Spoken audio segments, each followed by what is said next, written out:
Vocês viram as principais diferenças de struct e class, mas existem alguns detalhes, algumas coisinhas menores que eu acho que vale a pena, que podem fazer diferença quando você estiver elaborando um código em Swift. O primeiro detalhe é que uma struct ela recebe um init automático.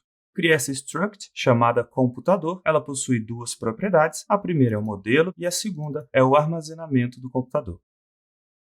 Eu criei um Mac, o modelo desse Mac vai ser um MacBook Pro de 16 polegadas e o armazenamento desse Mac vai ser de 500 GB. Então, qual é a diferença desse auto-init especial que só a struct tem? No momento que nós estamos inicializando uma variável do tipo struct, nós automaticamente conseguimos fazer isso passando as propriedades sem ter criado nenhum inicializador customizado. Se nós trocarmos de struct para class, olha o que acontece. Para que uma classe consiga alcançar esse mesmo comportamento, a gente precisaria criar todos os inicializadores customizados na mão. O legal desse init automático da struct é que você pode inicializar esse valor passando todas as propriedades ou apenas algumas dessas propriedades. Isso não quer dizer que uma struct não possa ter um init customizado. O processo é basicamente o mesmo.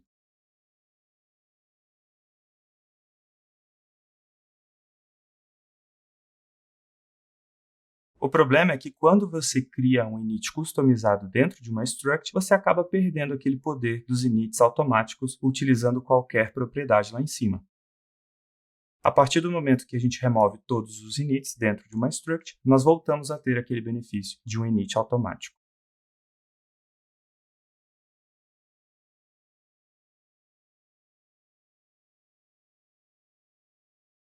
A segunda diferença que eu queria trazer para vocês é essa palavrinha reservada chamada mutating. Eu vou criar uma nova propriedade chamada isOn. Sempre que a gente inicializar um computador, ele vai estar desligado. Mas faria muito mais sentido se, ao invés de alterar uma simples propriedade, eu ligasse esse computador através de um método. Seria uma ação de ligar computador. E aqui dentro desse método, eu vou fazer a alteração dessa propriedade que determina se um computador está ligado ou não. E aconteceu um erro. O Xcode está dizendo que a gente não pode alterar o valor dessa propriedade. Se a gente quiser alterar esse valor, nós precisamos utilizar essa palavrinha reservada chamada mutating. Isso aqui é uma coisa exclusiva da struct. Se eu der o fix, ele inseriu esse mutating na frente do meu método. Então, sempre que você estiver criando um método que ele vai alterar o valor de uma propriedade em uma struct, você precisa colocar essa palavrinha mutating na frente desse método. Se dentro desse método eu estivesse apenas consumindo o valor e não alterando a informação, eu não preciso utilizar aquela palavrinha reservada. Além daquelas grandes diferenças, vocês já viram uma exclusividade da classe, que é aquela palavrinha reservada convenience. Eu trouxe o mesmo exemplo, agora utilizando uma classe, e também criei esse inicializador com a palavrinha convenience na frente. Se nós alterarmos de classe para struct, imediatamente a gente vai ter um erro. Você vai ver que a solução do Xcode é literalmente remover essa palavrinha convenience. Então, isso é um detalhe exclusivo das classes. Nós ainda estamos fazendo uso de uma struct aqui em cima, e na linha 21, nós estamos printando no console o modelo desse Mac. Até aqui nenhuma novidade. Então, ao invés de printar essa propriedade modelo, eu vou printar o Mac inteiro no nosso console. Se você reparar, você vai perceber que aqui nós temos o nome desse tipo, que é o computador, e dentro desse parênteses foi printado todas as propriedades, o nome da propriedade com o seu devido valor. Se a gente alterar de struct para class, uma classe ela é reference type. Nós não guardamos o valor especificamente dentro da variável, nós guardamos uma referência, um endereço de memória. Então, o que está sendo printado aqui embaixo no console é basicamente essa referência. Mas através da alteração do description, a gente consegue alterar esse comportamento para conseguir um resultado bem parecido com aquele resultado da struct.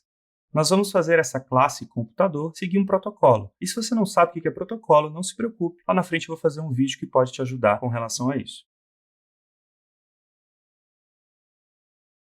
Depois que nós inserimos esse protocolo, aconteceu um erro no Xcode.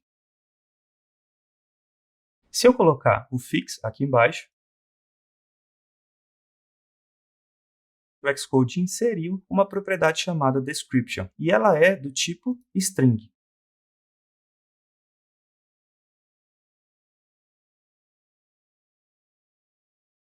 Depois que a gente recebeu essa variável description, eu inseri um valor default a ela, um valor padrão. Então, sempre que alguém chamar essa variável description, ela vai retornar esse valor.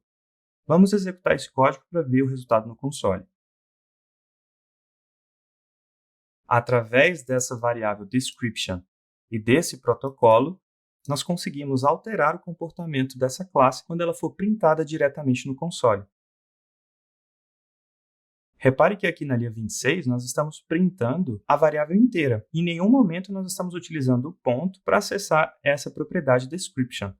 Todo esse comportamento aconteceu de maneira automática porque nós estamos alterando a descrição dessa classe no console.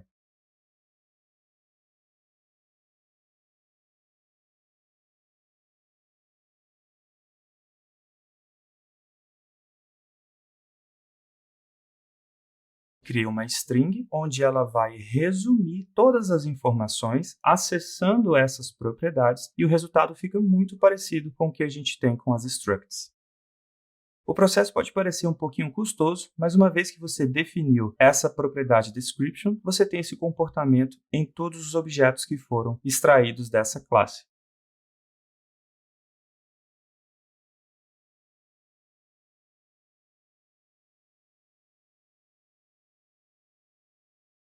A próxima característica que é exclusiva da classe vai ser a herança. Lá na frente eu vou criar um vídeo específico sobre esse assunto. E uma outra característica é o casting. É o processo de transformação, transformar uma variável de um tipo para outro tipo. Existem diferentes formas de executar um casting. Se você estiver utilizando uma struct, você pode se deparar com algumas dificuldades. E o último detalhe, que é um detalhe exclusivo da classe, é o deinit. Uma classe ela tem os seus inicializadores e também o deinit. Nos inicializadores, nós criamos um objeto e no deinit é quando nós destruímos um objeto.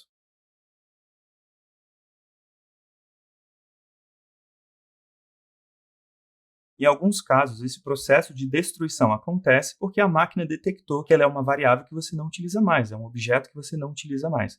Mas aqui eu vou fazer com que esse Mac seja um computador opcional.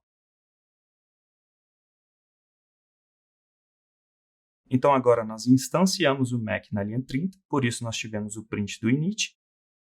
E lá embaixo, na linha 31, nós estamos destruindo aquele objeto, por isso nós temos o print do deinit.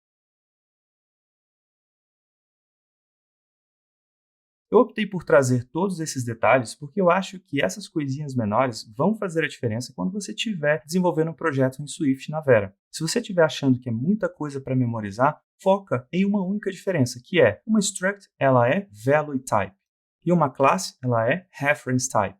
Se você decorar só isso, a sua vida vai ser muito melhor daqui para frente e você vai ser capaz de resolver diversos erros provenientes da escolha de struct e class no seu projeto.